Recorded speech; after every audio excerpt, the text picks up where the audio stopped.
Welcome back, everybody. Today we're going over this rifle right here. It is the Aero Precision M5E1 or AR-10 style rifle.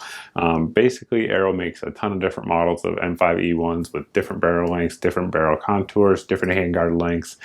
They make them in both key mod. So really, again, a ton of different variants out there. We're going to cover this specific one, but a lot of what I talk about here is going to apply to all of their M5E1s. But this one here, this actual upper, lower, and handguard Tiger Stripe kit was available, I think, in November or December of 2016. They actually just did another run of it relatively recently, but this is not a standard paint job for them. They run a different Cerakote paint job generally every month. This was the one for that month. I saw it. It was super cool looking, at least in my opinion, and I had to get one to build a rifle. But again, most of what I say is going to apply for all of their M5E1s. So what we're going to do next is let the dogs take a look at it, then step back out to the range and see what kind of accuracy we can get out of this rig here, and then come back in and go over all the details.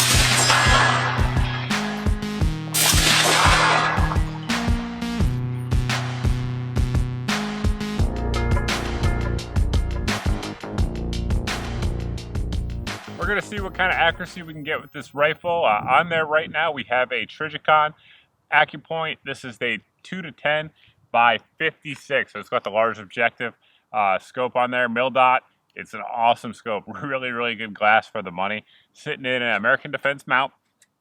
I got some Brownells mags in the rifle right now.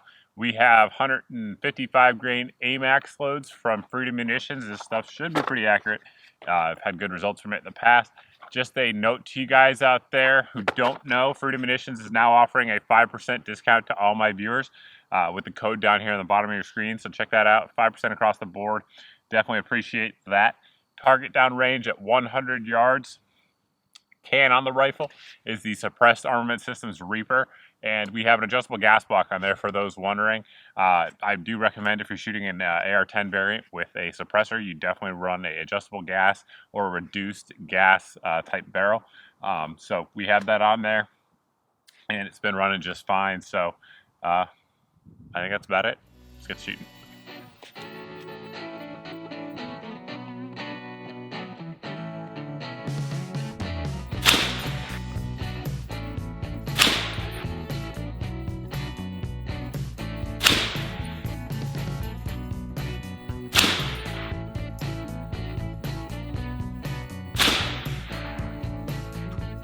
I think that was 5. So next up, we're gonna load some Gorilla ammunition. This is the 175 grain Match King, Sierra Match King stuff. And definitely been good ammo in the past, as longtime viewers here know. And we'll see what we can do there. Should have brought another mag. I didn't. Fail.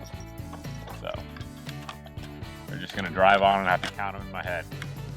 Me doing math, a little risky.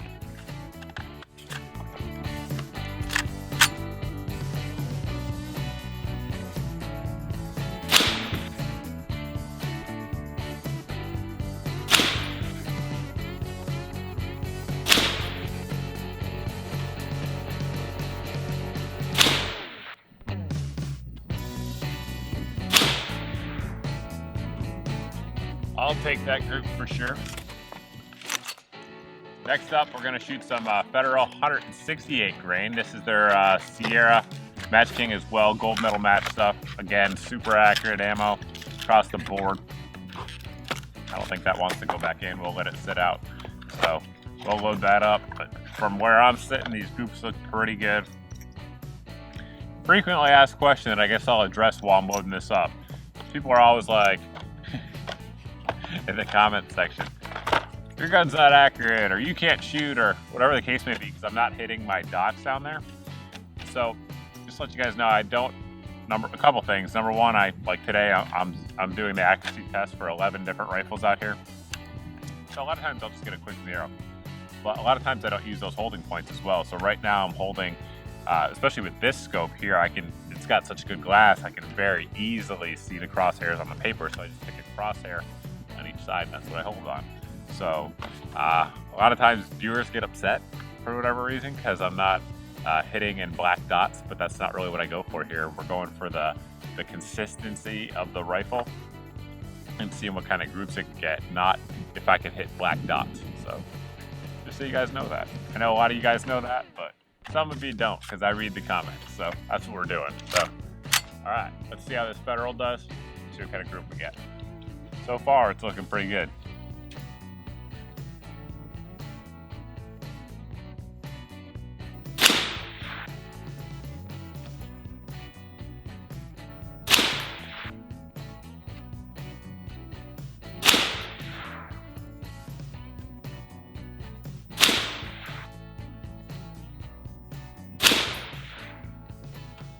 Let's go check it out. Looks good. All 3 loads there had some pretty good accuracy, so happy all around. First up, of course, was the AMAX 155 grain from Freedom. No matter how you measure it, we're right at 1 1/4 inch on that one. Then we had the Gorilla, which was the accuracy winner in this particular example anyway, in these 3 groups. And we had right at 3/4 inch with that group. Then we came down here with the gold medal match. Either way you measure it, we're right between 1 1/4 inch and 1.5 inches. So with the price point of this rifle, which we'll detail out next, and the components that are involved, I'm definitely happy with it overall.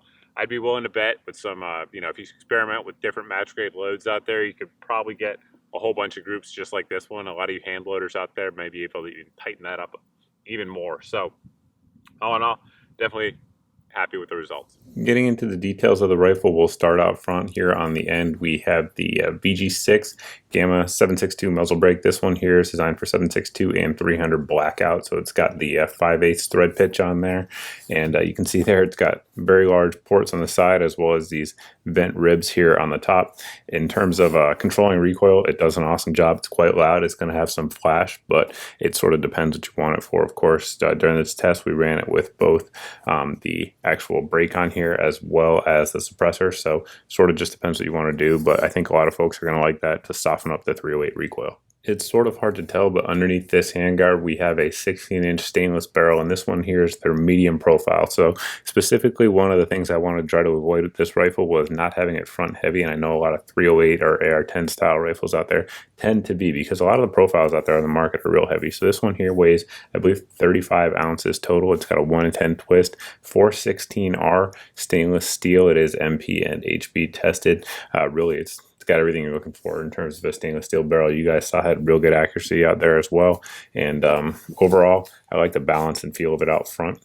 Underneath there we have the Superlative Arms adjustable gas block. So one thing I sort of generally speaking say is to avoid adjustable gas blocks if you can. However, on AR-10 style rifles, with all that gas coming out of that 308 cartridge or 6.5, if you're using one of those, I really do think adjustable gas blocks are probably the best answer for it. And if you're going to go with an adjustable gas block, I'm a fan of something that has a click type system, or something that sort of locks into place, not just a screw that's loose out there.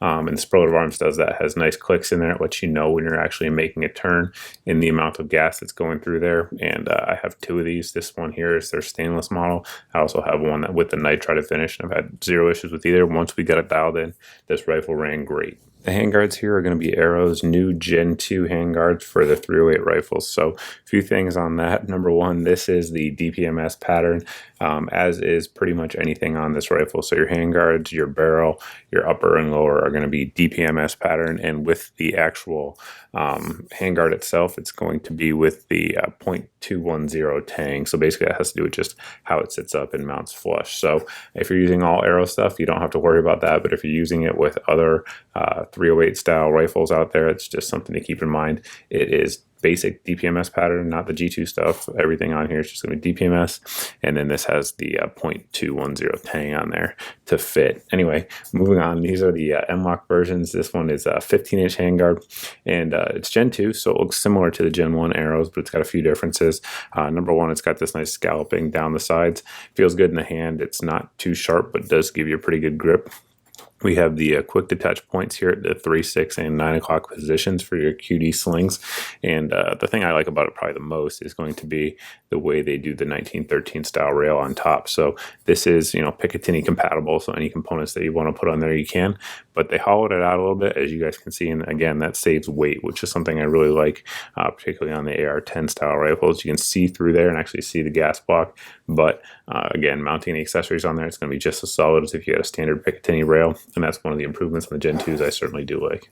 Aero Precision designates their 308 rifle as the M5E1 series, so they have a bunch of different variants, but this one, like all of them, has your upper receiver that we'll get into here in just a second, but it has this piece out here on the end that you can actually add to most other DPMS style upper receivers, and it allows the attachment of this handguard. So what that is, if you look at it, is actually not the barrel nut. The barrel nut actually slides underneath the piece here, but it provides a very solid mounting surface here for these handguards. So these screws are all the way around. There's 8 of them on the handguard itself. They torque them down to 25 pounds, if I remember correctly, when I was building this. And one thing that's nice about it is it has sort of a built-in anti-rotational quality here with these little flanges that come over the upper receiver and mate right up here, up under there. So even if for whatever reason all 8 of your screws happen to come loose, which I highly recommend using a little bit of blue or purple Loctite on there, so it doesn't happen, but if it did, it would also have to overcome the actual 6061 aluminum that's overlapping it there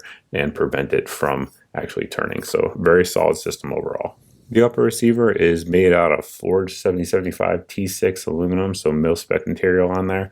The standard ones will be hard coat anodized. Of course, this one here has the Cerakote finish on there, so it looks kind of cool, but we have the little Aero Forge mark up in there. We do have a forward assist as well as a shell deflector.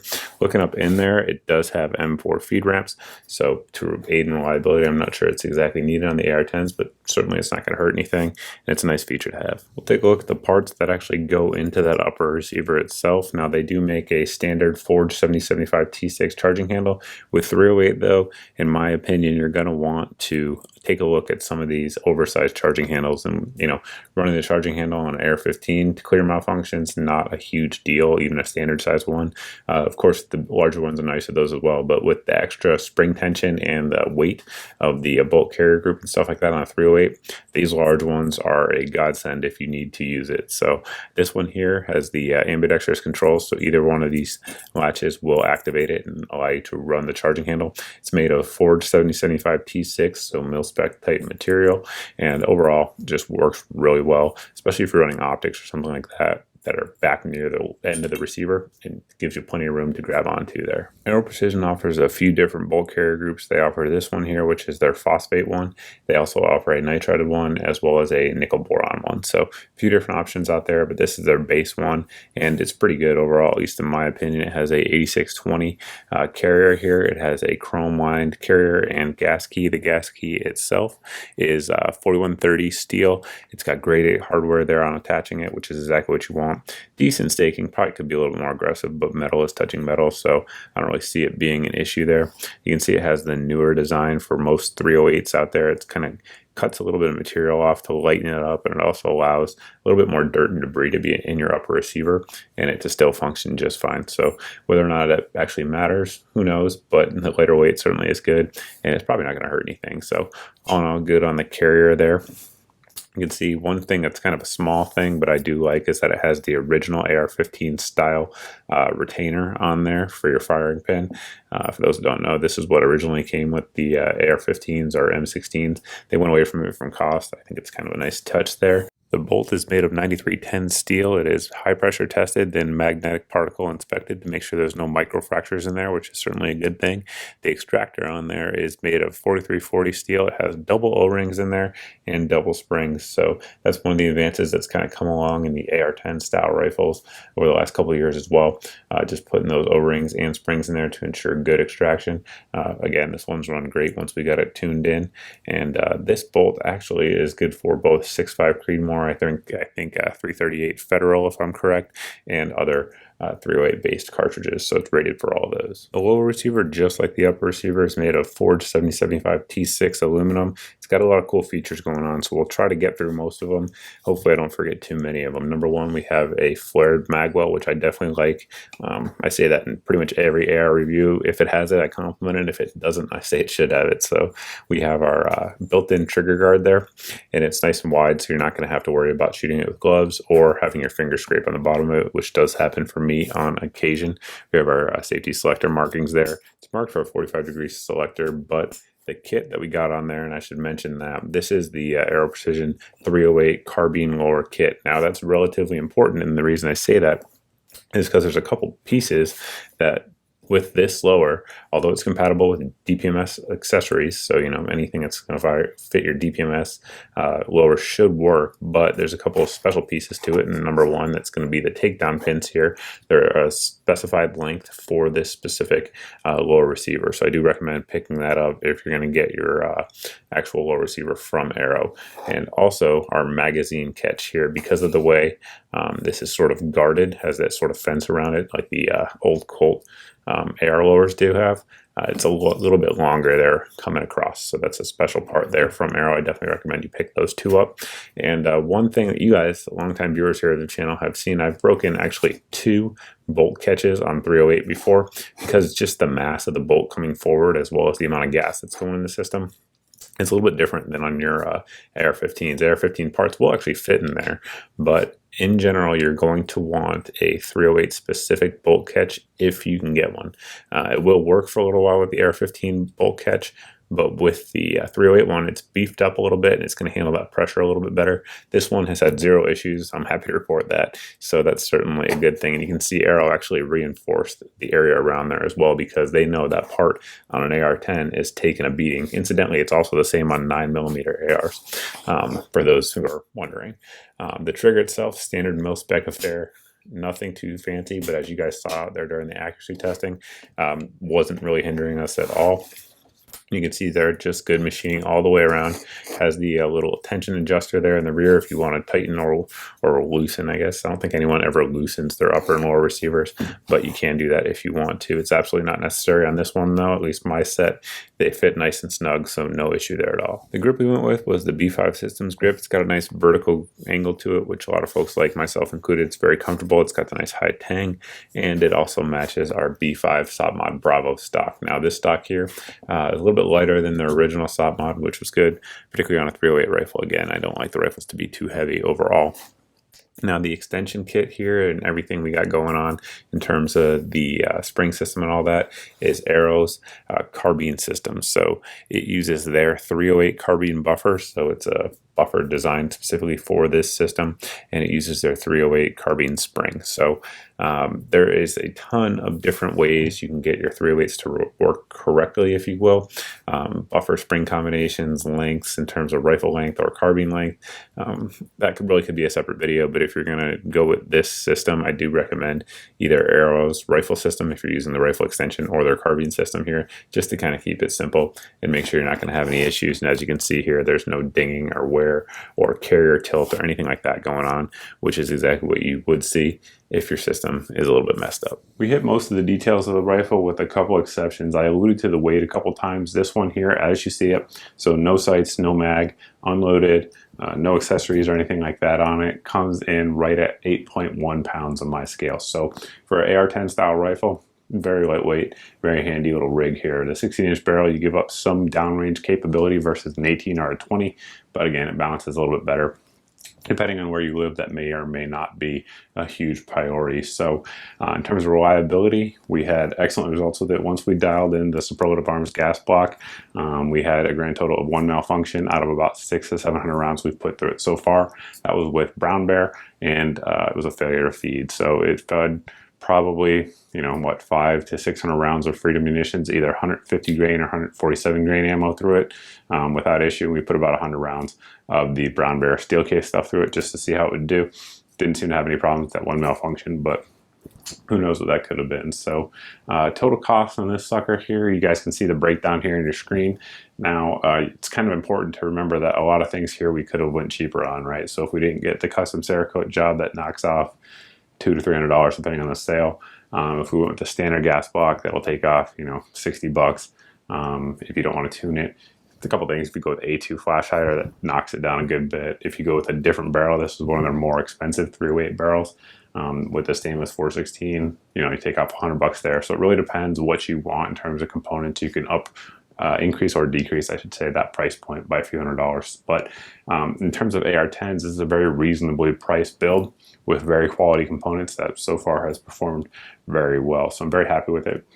I'm taking a look at their OEM rifle. I'm not sure if you guys have seen that. That thing generally is on sale over at Brown House for like $900 or something like that. So I'm taking a look at that, debating taking a run at that for a review. I don't know yet. I haven't decided, but we'll see what the future holds. Anyway, if you guys have any questions about this very rifle right here, you can ask those questions down below in the comment section. We will also put all the different parts down there, links to those, so you guys can check it out if you're looking for these actual components to build one like this for yourself. And that's pretty much it. Thanks for watching, guys. Thanks for subscribing, and we'll see you in the next video.